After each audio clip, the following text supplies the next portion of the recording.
तो आइए आज हम लोग हिंदी के कुछ महत्वपूर्ण ऑब्जेक्टिव प्रश्नों को देखेंगे। तो सबसे पहले आप लोग क्या कीजिए, आपके क्लास 10वीं में हिंदी के बुक में जितने भी सारे लेखक का नाम है सबसे पहले आप लोग उसको याद कर लीजिए, क्योंकि आपके बोर्ड एग्जाम में अधिकांश क्वेश्चन जो भी प्रश्न पूछा जाता है उसमें से आपको लेखक का नाम भी पूछ लिया जाता है कि ये लेखक ने क्या लिखा है। तो सबसे पहले आप लोग उसको याद कीजिए। अगर आप लोग बढ़िया तरीका से, एक बेहतर तरीका से सारे लेखक का नाम याद कर लेते हो तो 4 या 5 अंक आपको कन्फर्म आएगा ही। तो समझ गए। जैसे कि देखिए यहाँ पे भीमराव अंबेडकर ने क्या लिखा है, तो भीमराव अंबेडकर ने लिखा है श्रम विभाजन और जाति प्रथा। इसके बाद देखिए नलिन विलोचन शर्मा क्या लिखा है, तो विष के दांत। इसके बाद देखिए मैक्स मुलर ने क्या लिखा है, तो भारत से हम क्या सीखे। इसके बाद देखिए हजारी प्रसाद द्विवेदी ने क्या लिखा है, तो नाखून क्यों बढ़ते हैं इसके बारे में लिखा है। गुणाकर मूले नागरी लिपि लिखा है। इसके बाद देखिए अमरकांत ने क्या लिखा है, तो अमरकांत ने लिखा है बहादुर। रामविलास शर्मा ये क्या लिखा है, परंपरा का मूल्यांकन। तो आप लोग लेखक का नाम तो याद कर ही लीजिए, इसके साथ साथ लेखक के नाम याद करने के साथ साथ लेखक जो लिखा है वह निबंध है कि कहानी है, इसको भी याद कर लीजिए। इससे भी आपको 3 या 4 प्रश्न आपको ऑब्जेक्टिव के रूप में पूछ ही लिया जाता है। जैसे कि यहाँ पे देखिए तो भीमराव अंबेडकर श्रम विभाजन और जाति प्रथा लिखा है, तो आपसे पूछ देगा कि श्रम विभाजन और जाति प्रथा है निम्नलिखित में, तो देखिए दे देगा कहानी है कि कविता है कि निबंध है, डी इनमें से नहीं। तो ये आप लोग याद किए रहिएगा, तब ना आप लोग वहाँ पे निबंध मारिएगा, ठीक। तो क्या कीजिए, लेखक का सारे नाम याद करने के साथ साथ जो है लेखक ने क्या लिखा है, निबंध है कि कहानी है कि कविता है कि भाषा है कि भाषण है, उसको भी याद कर लीजिए।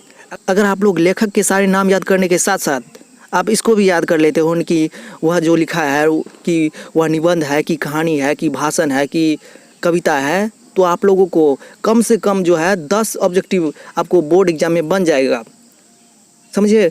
जैसे कि यहाँ देखिए गुणाकर मूले नागरी लिपि लिखा है, तो यह निबंध है। अमरकांत बहादुर लिखा है, तो यह कहानी है। रामविलास शर्मा परंपरा का मूल्यांकन, यह एक निबंध है, इसको भी याद कीजिए। निबंध के साथ कहानी कौन है सब याद कीजिए। विनोद कुमार शुक्ल मछली, यह एक कहानी है। यतीन्द्र मिश्र नौबत खाने में इबादत, यह व्यक्ति चित्र है। महात्मा गांधी शिक्षा और संस्कृति, यह क्या है, शिक्षा शास्त्र है, इसको भी याद कीजिए।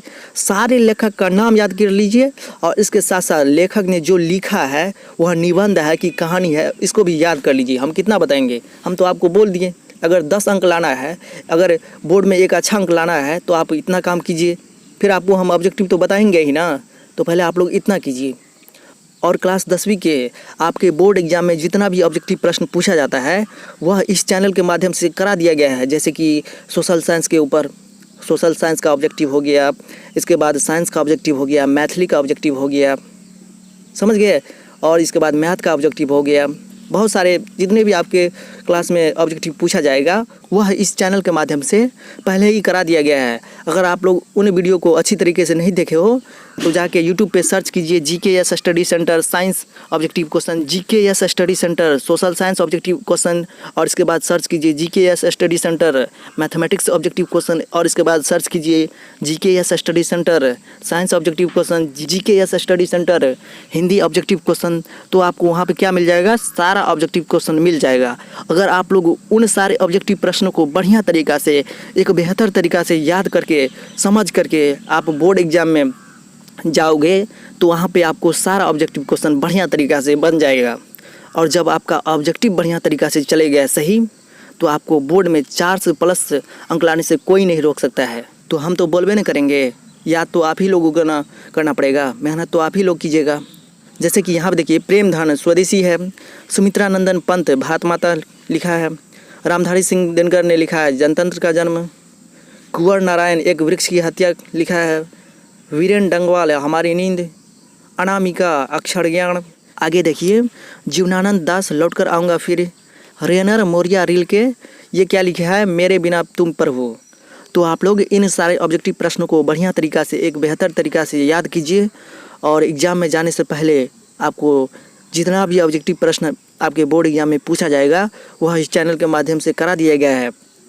तो यदि आप लोग बोर्ड में एक अच्छा अंक लाना चाहते हो तो उन सारे ऑब्जेक्टिव वीडियो को बढ़िया तरीका से देखिए और फिर जाइए एग्ज़ाम देने के लिए, और फिर देखते हैं कि आपको बोर्ड में एक अच्छा अंक लाने से कौन रोक सकता है। तो इस चैनल पे बकवास कम होता है, ज़्यादा फालतू बात कम होगा, लेकिन आपको पढ़ाया जाएगा, क्योंकि समय का महत्व होता है ना। फालतू का बकवास करके क्या करेंगे। तो आप लोग पढ़िए बढ़िया तरीक़ा से और बेहतर अंक लाइए, क्योंकि बेहतर अंक लाना ज़रूरी है, तब ना आपको एक बढ़िया कॉलेज में एडमिशन होगा, समझ गए। तो हम तो बोलबे नहीं करेंगे, ख़राब बात सब फालतू का बकवास सब करते रहता है।